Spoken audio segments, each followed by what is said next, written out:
자, 2018년 12월 25일, 오늘은 크리스마스고요. 어제는 크리스마스 이브였죠. 크리스마스 이브장을 먼저 살펴보고, 그 다음에 내일 매수할 만한 종목 또는 관찰해 볼 만한 종목이 있는지 한번 살펴보도록 하겠습니다. 자, 먼저 다우존스를 보게 되면은 결국에는 21,700포인트까지 내려왔어요.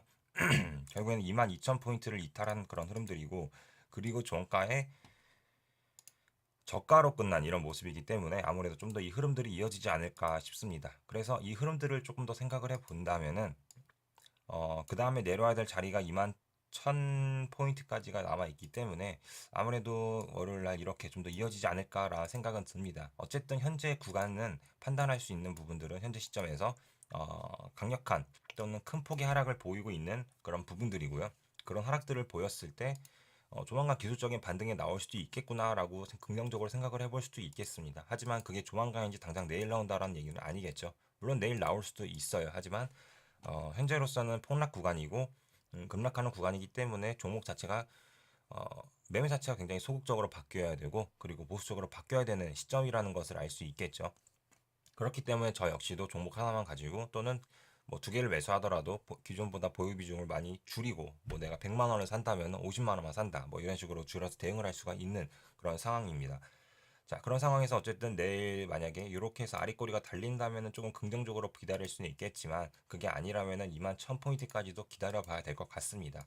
저 구간 자체가 절대적인 지지 구간이라고 하기보다는 저 구간에서 한번 지지를 받을 수 있지 않을까라고 한번 희망을 갖고 일단 선을 그어보고 기다려 보는 것이죠. 그래서 이 구간에서 조금 자리 자체가 진정이 되고 뭐 여기서라도 내일 당장 이렇게 도지가 나온 다음에 그 다음날 이렇게 해서 뭐 끝난다 한다면 이 구간 자체가 지지 구간이 됐구나라고 알 수 있는 거고 그렇게 된다면은 종목 자체 또 매수 자체를 좀 더 기준보다 적극적으로 할 수 있는 상황이 바뀌겠죠. 왜냐면은 이런 구간처럼 이제 바닥이 잡힌 건가라고 생각할 수 있는 구간이기도 때문이죠. 하지만 이 하락 구간 자체가 굉장히 가파라지고 그래서 이런 흐름들 자체가 이런 구간일 수도 있겠다라는 생각이 들어요. 현재 시점 자체가 이런 구간에서 이렇게 기술적인 반등이 나올 수 있는 시점일 수도 있겠다라는 생각도 들고요. 여러 생각 자체가 드는 구간이기 때문에 어, 좀 기다렸다가 이렇게 반등 나오는 흐름들을 보고 이런 구간에서부터 이제 다시 접근을 해도 괜찮지 않을까라는 생각이 듭니다. 현재로서는 그런 구간이 들고요. 개인적으로는 폭락 구간에서 볼 수 있는 지표라고 한다면은 유일하게 이런 RSI 지표라고 볼 수 있는데 이 지표 하나만 가지고도 지금 기술적인 반등 구간에 접어들었구나라고만 알 수 있는 그런 상황이에요. 이런 하락 구간에서 본격적인 하락 구간에서도 이렇게 이건 RSI를 여기서 이제 과열권을 들어왔다가 자 이렇게 RSI가 눈에 잘 안 띄네요. 이렇게 RSI가 이렇게 과열권에 들어왔다가 나오는 구간에서는 이렇게 화살표가 나오게 일부러 표시를 해봤습니다. 그러면은 그런 구간에서 우리가 알 수 있는 것들은 저 화살표가 나오는 구간들은 RSI가 들어갔다 나오는 구간이죠. 과열권으로. 그랬을 때 그 이후에 대부분 반등이 나오더라. 그렇게 알 수 있는 부분이겠죠. 여기서도 마찬가지로 얘도 이렇게 화살표가 나왔을 때 반등이 나오더라. 여기서는 조금 더 하락을 했었지만 그 이후에 얼마 안 가서 반등이 나오더라. 예, 그런 부분들을 보면서 알 수 있는 것들은 어, 조만간 이 화살표가 나오는 즉 얘가 이제 여기서 다시 빠져나오는 구간에서는 기술적인 반등이 나올 수 있는 구간이 얼마 머지 않았구나. 예, 그렇게 생각을 해볼 수 있겠죠. 자, 그렇게 생각을 한다면은 조금 더 기다려야 될 시점으로 보여지는 거고 조만간 바닥이 나타날 테니 어, 내 보유 비중 자체를 여전히 줄여서 좀 기다려야겠구나라고 판단할 수 있을 것 같습니다. 현재 우리나라장 같은 경우에는 잘 지켜주고는 있습니다. 하지만 다우지수가 현재 2.9포인트가 빠진 상태에서 끝났죠. 그렇기 때문에 2.9%가 빠진 상태에서 끝나기 때문에 우리나라 정도 뭐 그나마 다우존스 빠진 것보다 좀 덜 빠져서 시작하는 경우가 많아요. 그래서 뭐 2포인트 정도로 2% 정도로 마이너스 시작한다고 한다면은 현재 종가에서 2%면은 대략 한 2100포인트, 2010포인트 정도가 되네요. 자, 그랬을 때 2010포인트에서 반등이 나온다라고 가정을 해본다면은 요렇게 반등이 나오면 이 구간 자체가 저항 구간이 되겠죠. 자, 그렇게 됐을 때 우리가 써볼 수 있는 시나리오는 내일은 아침에 자리 잡고 이렇게 올라오다가 2045포인트 부근에서 맞고 저항받고 그냥 떨어지는 흐름들을 예상해 볼 수 있겠구나. 결국에는 아침에는 양봉이었지만 오후에는 맞고 떨어지는 음봉으로 생각해 볼 수 있는 구간으로 바뀌겠구나라고 생각을 해볼 수 있겠습니다. 자, 그렇게 됐을 때 요렇게 음봉이 요렇게는 아니겠죠. 사실상 뭐 양봉으로 끝날 수도 있어요. 하지만 윗골이 달린 이런 캔들 자체가 나타날 수도 있고 그렇게 됐다가 다음날 뭐 이렇게 잡히고 나서 이렇게 눌렸다가 또 이렇게 올라가는 그런 시나리오를 생각을 해본다면은 굉장히 이쁜 바닥이 완성이 되는 거죠. 자, 그런 흐름들을 생각을 해본다면은 긍정적인 시나리오를 쓸 수 있는 부분이고, 그게 아니라 우리나라 정도 같이 영향을 받아서 이렇게 맞고 떨어지고 그 다음에 이 하락이 가속화돼서 이 저점을 깨버린다면은 정말 재명장이 나타날 수도 있어요. 그 와중에 떨어졌을 때 여기가 이제는 일바닥이 되고 다시 또 이렇게 올라와가지고 다시 이렇게 바닥을 잡고 이렇게 올라갈 수 있는 시나리오도 써볼 수 있습니다. 왜 그런 시나리오를 쓰냐면은 얘가 이만큼 내려왔을 때 이미 미국장 자체에서는 기술적인 반등이 나올 만한 구간으로 접어들고 있기 때문에 조만간 기술적인 반등이 나온다면은 분명히 국내장도 그에 따른 영향을 받겠죠. 자, 그런 부분들을 생각을 해본다면은 바닥은 머지 않은 것 같다. 하지만 아직은 기다려야 될 순간이다. 내일 만약에 시작을 하더라도 올라올 때 모두 다 때리고 오후장에는 기다려왔다가 뭐 종가 때 매수를 한다던가 그런 식으로 매매를 해야 될 가능성이 높다라고 시나리오를 써볼 수 있겠습니다. 코스닥은 다를까 하고 살펴봤는데요. 코스닥도 여전히 비슷한 모습으로 보여져요. 여기서 2포인트가 떨어진다 한다면 대략 이쯤이 되는데 여기서도 올라오면 이 구간 자체가 저항이 되겠죠. 그리고 나서 다시 윗꼬리를 달고 이렇게 끝나는 그런 캔들을 생각을 해볼 수 있겠는데, 그렇게 한 다음에 얘가 많이 다시 또 올라와가지고 이 구간대를 또 눌려서 지지한 다음에 이렇게 올라간다면 굉장히 좋은 시나리오를 써볼 수 있겠지만, 여기서 이렇게 떨어진 다음에 다음날 이어져서 떨어지면은 한동안 또 재미없는 장이 연출될 수도 있습니다. 그러다가 여기서 운 좋게 자리 잡혀가지고 또 올라온다면은 좋은 시나리오를 써볼 수 있겠죠. 자, 어쨌든 이런 시나리오를 써봤을 때 결국에는 내일은 일단 맞고 떨어지는 흐름들로 쓰는 게 가장 자연스럽고, 그 다음에 이 구간대를 돌파하고 또는 내려왔다 하더라도 다시 돌려주는 흐름대, 그럴 때 접근하는 게 가장 좋은 것으로 보여지죠. 즉, 내가 주식을 갖고 스윙 매매를 할 거라면은 장이 돌아서는 걸 보고 매매하는 게 좋겠다라는 생각이 듭니다. 그 전까지는 스윙 매매가 굉장히 힘들 거예요. 왜냐면은 아무리 우리나라 장이 지켜준다 하더라도 미국 장이 빠져버리게 되면 다음날 개파락이 있을 수 있기 때문에, 그런 개파락 때문에 손절당하지 말아야 될 게 손절을 당하던가 또는 손절을 안 한다 하더라도 하락폭이 커져서 손실폭이 커지면서 물려버릴 수 있는 상황이 나올 수 있기 때문이죠. 자, 그래서 종목들을 한번 살펴보게 된다면은 일단은 제가 그나마 갖고 있었던 세운 종목 자체가 여기서 자리를 잡아 주었고, 그러면서 30%를 팔았었죠. 그리고 나머지 50%를 여기다 팔았고 걸어놨기 때문에 체결이 됐었고요. 그 다음에 나머지 여기에서 이제 올라가게 된다면 나머지 정리하려고 했는데 이미 시간외가 7.6%가 뛰어버렸어요. 그렇기 때문에 여기서 시간외가 7.6%가 뛴다면은 제가 생각했던 여기 이 저항대 구간까지 와서 시작을 할 것 같아요. 그렇기 때문에 당연히 시가에다가 다 던져버릴 수 있는 상황이 되겠죠. 아무래도 이런 비슷한 시가 고가가 형성되는 캔들이 나올 수 있기 때문에 시가에다 못 던져버리고 그 다음에 이렇게 음봉 내려오는 거를 생각을 해보고 있습니다. 내려온다면 또 이 구간에서 다시 접근해 볼 생각이고요. 여전히 수소차가 강세인 흐름들을 보여주고 있네요. 자, 그 이외에 이제 유니크를 하나 매수를 했는데, 유니크 자체는 무슨 이유로 매수를 했냐면은 여기에서 지지 구간이 있었던 상황이었고 사실 저항 구간이었죠. 근데 돌파한 다음에 여기까지 내려왔던 그런 흐름들인 상태에서 분 차트에서도 같은 비슷한 구간에서 올라갈 때 지지하고 또 한 번 더 지지했던 모습, 그리고 나서 이제 이 구간대까지 내려와가지고 끝났기 때문에 왠지 여기에서 자리를 지켜주고 끝난 다음에 오를날 살짝 뜬 다음에 바로 날아갈 수 있을 것 같다라는 흐름 때문에 일단 매수는 했는데, 일단 시간에서 뜨지는 않았어요.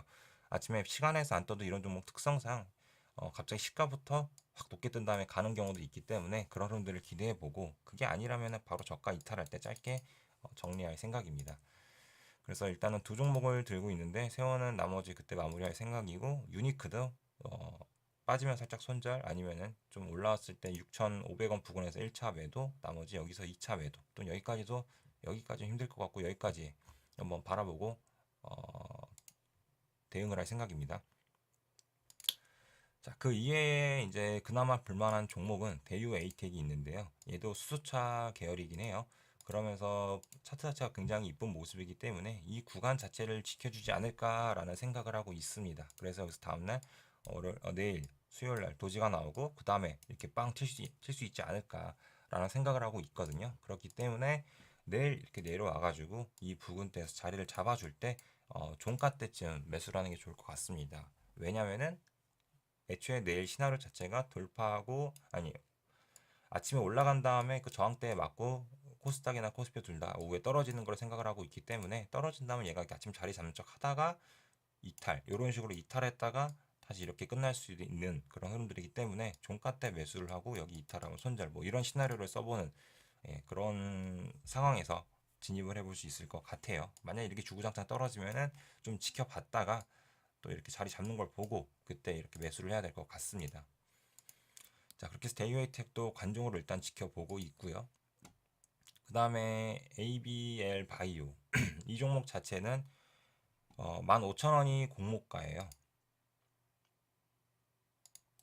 자, 15,000원 정도가 공모가이기 때문에 이 자리까지 내려온다면은 한 번쯤 매수해 볼 수 있지 않을까. 왜냐면 여기서도 저항 구간이 존재를 했었고 현재 이제 내려오게 된다면 이 구간 자체가 지지 구간을 받쳤다가 이렇게 한번 반등에 나오고 죽을 수 있기 때문에 이 구간까지만 바라본다 하더라도 기본적인 수익은 나올 수 있지 않을까라는 생각은 하고 있습니다. 한 10% 가까이 나올 수 있는 구간이기 때문에 여기서 자리 잡아 줄 때 매수를 하고 싶네요. 그래서 여기 내려온다면 그때 지켜볼 생각이고요. 그 다음에 스윙 종목으로 좀 보려고 했던 HB 테크놀로지 같은 경우에는 여기서 자리를 잡는 줄 알았는데 저 구간에서 자리 잡는 줄 알았는데 결국에는 계속 횡보하다 살짝 빠지는 자리에다 바로 정리를 해버렸습니다. 왜냐면은 어제 장세가 이렇게 좋았던 부분은 아니에요. 분명히 코스닥은 제자리를 지키고 뭐 별 볼 일도 없는 장처럼 보였지만 실제로 등락을 보게 된다면 하락 종목이 여전히 많은 상황이었고 상승하는 종목도 굉장히 강하게 가는 것보다는 어제 양봉들을 좀 본다면은 이런 식으로 윗꼬리 달고 결국 떨어졌던 흐름들이 많았어요. 지금 보게 된다면은 어제 양봉들을 좀 뽑아놨었던 건데 어제 장중에 뽑았어요. 근데 장중에 뽑고 나중에 끝날 때 보니까 다 이렇게 윗꼬리 달고 끝나버렸더라고요. 상한가 간 애들은 이렇게 딱 두 개밖에 없고요. 자, 그렇게 봤을 때 장이 그렇게 썩 좋지는 않았다. 그런 부분들을 본다면은 현재 장이 안 좋은 부분으로 생각을 하고 지켜본다면은 내일도 이렇게 내려왔다가 잡는 척하다 떨어질 수도 있으니까 종가 때 천천히 지켜봐야겠구나라고 생각을 하면 될 것 같네요. 코스닥이 잡아준다고 그거에 속으면 안 되고 전반적으로 등락수보다는 이렇게 양봉을 아침에 뽑아놓은 다음에 또는 기존의 양봉들 보고 얘네들이 지금 어떻게 움직이고 있는지. 왜냐면 오늘 시장을 주도하는 애들이잖아요. 근데 오늘 시장을 주도하는 애들이 갑자기 우르르 빠져버리는 이런 흐름들이 나타난다면은 결국에는 투매 심리가 발생해서 왜 빠지는지 이유는 모르겠지만 어쨌든 장이 빠지고 있구나라는 걸 알 수 있을 거예요. 그렇기 때문에 얘네가 빠진다면 내 관련된 종목들도 같이 빠질 수 있겠죠. 투매 심리로 인해서. 자, 그런 부분을 생각을 한다면은 장이 안 좋았구나라고 판단을 할 수 있는 겁니다.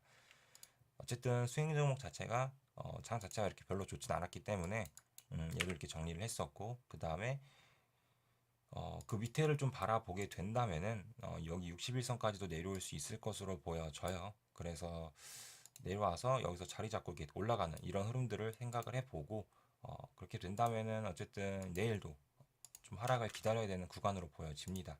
그러다가 여기서 내려와가지고 갑자기 이쁘게 막 이런 식으로 요동을 치면서 이쁘게 자리를 잡았다. 그럼 당연히 매수인데 그게 아니라 장에 영향을 받는다면 이렇게 끝날 수도 있을 것 같아요. 자, 어쨌든 이런 구간에서 매수한다기보다는 여기서 자리를 잡아주는 척을 해도 코스닥 자체가 빠지거나 또는 뭐 다른 종목들이 우르르 빠지는 그런 모양새가 보인다면은 기다렸다가 종가에라도 매수하는 게 좋은 것으로 보여집니다. 어쨌든 HB 테크놀로지도 그런 식으로 바라보고 있고요. 얘도 수소차 종목인데 얘도 좀 강력하게 움직이는 그런 스타일이죠. 근데 그런 스타일인 종목인데 반해 아침에 보면은 매수할 수 있을 줄 알았는데 그냥 아침에 자리 잡고 바로 올라가 버렸어요. 그리고 자리 잡는 척도 안 하고 그냥 빠져버렸는데 뭐 이렇게 하다가 내일 살짝 빠지고 이렇게 해서 끝날 수도 있을 것 같아요. 그랬을 때 흐름들 자체가 이렇게 해서 바로 올라갈 수 있거나 아니면은 살짝 올라갔다가 또 하루 이렇게 올라갈 수 있는 흐름들도 기대해 볼 수 있을 것 같습니다. 그래서 뉴인텍도 같은 수소차 계열이기 때문에 일단 접근해 볼 수 있는 종목으로 지켜보고 있습니다. 현재로서는 수소차 종목들이 가장 강력해 보이고 괜찮아 보이는 종목이고요. 왜 그 이외에 보행양조처럼 어저께 찍었을 때 영상을 찍자마자 한 30분 뒤인가요? 바로 유시민이 그 얘기를 하더라고요. 내 테마주는 내 관련된 정치 테마주 자체는 다 가짜다. 뭐 이런 식으로 해서 부정을 해버렸어요. 그렇기 때문에 이렇게 하락이 나오는 그런 모양새고요. 어차피 하락이 나와야 될 구간이긴 했는데 어쨌든 재료 자체가 지금 소멸이 되고 있는 구간이라서 안 좋아지는 매매하기가 어려워지는 구간대로 보여지고 있죠. 가벼운 기술적인 반등은 나올지언정 전체 흐름 자체가 다시는 이제 하방으로 잡히는 그런 모양새입니다. 자, 이렇게 지금 정치 테마주들 자체가 이런 식으로 슬슬 이제 어려워지는 구간대로 흘러가고 있기 때문에 매매 자체를 조심해야 되는, 정치 테마주 자체는 조심해야 되는 구간으로 보여져요. 너도 나도 지금부터 정치 테마주로 끼어들면서 마치 과열 양상을 보였기 때문에 아무래도 제재가 들어오는, 뭐 이런 식으로 제재가 들어올 수 있는 상황으로 보여져서 제가 접근을 안 했고요. 그 이외에도 좀 조심해야 될 것 같습니다. 그래서 남아선언 같은 경우에도 원래는 이낙연 정치 테마로 봤었는데 아무래도 얘도 조만간 무슨 얘기가 나오지 않을까 싶어요. 나온다면은 이런 구간을, 지지 구간을 무시하고 더 깨버릴 수도 있지 않을까. 만약 얘가 뭐 다른 개별 재료주였다면 상관이 없겠는데 좀 재료 자체가 썩 마음에 드는 재료가 아닌 상황으로 바뀌어 버렸습니다. 네, 그래서 일단은 패스를 할 거고요.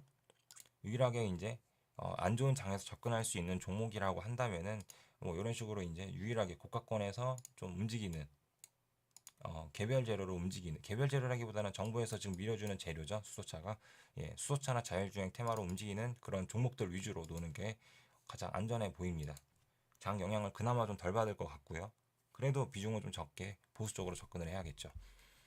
자, 그다음에 한국전자인증 같은 경우에는 무슨 테마, 무슨 재료인지는 잘 판단이 안 되더라고요. 찾아봐도 잘 안 나와가지고 무슨 재료인지는 잘 모르겠는데 어쨌든 얘도 여기까지 내려와 준다면은 여기서 도지를 잡아주고 이렇게 올라가는 시나리오를 써볼 수 있는 종목으로 보여지네요. 네, 그래서 이렇게 내려와가지고 자리를 잡는 척하고 오후에 이제 코스닥까지 끝날 때쯤에 자리 잡아줄 때 매수해서 여기 이탈하면 짧게 손절, 올라오면은 1차 매도, 나머지 2차 매도, 이런 식으로 시나리오를 써볼 수 있을 것 같습니다. 단점이라고 한다면은 여기서 호가창이 많이 없다라는 게 좀 단점이기는 해요. 하지만 이렇게 만약에 월요일 날, 아니 수요일 날 이렇게 자리를, 호가창이 좀 빵빵하게 잡혀준다면은 신규로 좀 매수해 볼 수 있는 종목으로도 보여집니다. 자, 이런 식으로 해서 몇 가지 종목을 살펴봤는데 여전히 장 자체가 안 좋은 건 사실이에요. 그래서 다우존스가 진정이 돼야만 우리나라 장도 뭐 개파락에 의한 그런 충격도 없을 테고 그렇게 돼야지 좀 매매하기가 편하겠죠. 스윙 종목들도 그렇고, 사실 스윙 종목이 수익이 가장 많이 나는 구간이기 때문에, 세원 같은 경우만 바라봐도, 이런 구간에서 여기까지만 바라봐도 수익폭이 꽤 큰 편이에요. 매수가 2,300원대 초반에서 됐었기 때문에, 여기서 바라봐도, 지금 여기까지만 바라보면 거의 한 18% 정도, 16% 나오죠. 근데 여기까지 다 파는 게 아니라 분할 매도를 하면서 올라가기 때문에, 대충 한 요즘에 중간 자리가 잡히겠죠. 자, 그랬을 때 이렇게 못해도 일단 10%대가 가볍게 나올 수 있는 상황이에요. 근데 가끔 다른 종목들을 좀 보게 된다면은 바로 올라가는 케이스들도 있었어요. 어떤 종목이었냐면은 뭐 예를 들어서 세우글로벌 자체도 제가 매매를 좀 어설프게 하긴 했었지만 여기서 이렇게 일단은 그때 제가 잡았을 때 이런 구간이었는데 여기서 이렇게 7.5%에서 일단 1차 매도가 되고 나머지를 여기까지 들고 갔어야 되는데 제가 왜 여기다 답한지 모르겠네요. 어쨌든 여기다가 2차 매도를 하고 하면 평균 자리가 또 이것도 10%가 잡히죠. 하이인베스트 같은 경우에도 이런 구간에서 자리를 잡았을 때 얘는 좀 시간이 걸리긴 했으나 이런 구간에서 1차 매도를 하고 나머지 이 구간 여기서 시가 부근에서 이제 돌파할 때 매도를 해주면은 평균 자리가 10%대가 잡히고 손절은 기본적으로 한 2, 3% 정도 나오는데 수익은 보통 평균적으로 10%가 나온다면은 손익비가 3 정도 넘어가는 순간이니까 3, 4 가까이 되겠죠. 예, 그렇게 된다면 수익률이 2, 30%만 돼도 충분히 계좌가 늘어날 수 있는 손익비가 나옵니다. 자, 그렇기 때문에 먹을 때는 좀 길게 먹으려는 습관을 가지고 매매를 하면 괜찮을 것 같아요. 한국 맥날티도 그걸 기대했다가 일단 실패한 케이스였고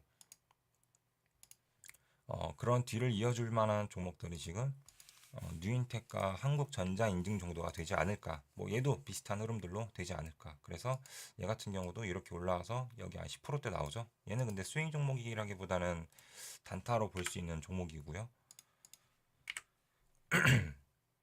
에코플라스틱 같은 경우에도 이 구간에서 자리를 잡혔는데 실제로 매수한다면 저점에 정확히 매수 못하니까 살짝 위에서 매수를 한다 하더라도 요쯤 되겠죠? 그러면 여기 손절이 한 3% 나오니까 대충 맞고 그래서 여기 올라올 때 판다 하더라도 여기 1차 매도 여기 2차 매도 한다 하더라도 얘도 10%대 어쨌든 손익비가 더 커질 수 있는 여지는 분명히 존재하고요. 세니트처럼 이렇게 실패하는 이렇게 올라가다가 자 여기서 잡히겠죠? 대략 손절 이 정도 나오고 여기서 1차 매도를 대충 한 8%대 하고 그 다음에 올라가는 척 하다 결국에 이렇게 빠졌는데 뭐 이렇게 실패한다 하더라도 어느 정도 좀 수익이 남는 그런 상황으로 펼쳐질 수 있겠고요. 그리고 대북주 테마였지만 차트 값으로만 보고 만약에 대북주 테마가 아니라는 전제하에 바라봤을 때는 이 종목도 괜찮았었죠. 그래서 이 구간대에서 매수할 수 있었고 여기서 매수한다면은 대략적으로 얘도 7%대 나오고 또 한국내화도 같은 관점으로 볼 수 있었던 종목이었어요. 하지만 대북주였기 때문에 접근을 안 했었지 대북주가 아니었다면은 이때도 접근할 수 있었기 때문에 여기도 만약에 올라온다면 여기서 1차 매도를 하고 나머지는 여기까지 바라볼 수 있는 평균이 여기에 잡히겠죠. 예, 이런 종목들도 있다라고 생각을 하면 될 것 같습니다. 가끔씩 이렇게 대박 종목도 나오고 하기 때문에 전반적으로 수익률은 잘 나올 수 있는 부분인데 중요한 거는 장과 연동을 잘 타야 되고 그러면서 좀 홀딩할 수 있게 편안하게 홀딩할 수 있게 종목들을 잘 살펴봐야겠죠. 자, 아무튼 현재 폐장까지 이틀이 남았습니다. 12월 27일 날 폐장을 하기 때문에 나머지 이틀 동안 매매를 잘 마무리 하셔가지고 올해도 마무리 잘 하시길 바랄게요. 자, 그렇게 해서 내일도 성투하시기를 바라겠습니다. 자, 메리 크리스마스입니다. 수고하셨습니다.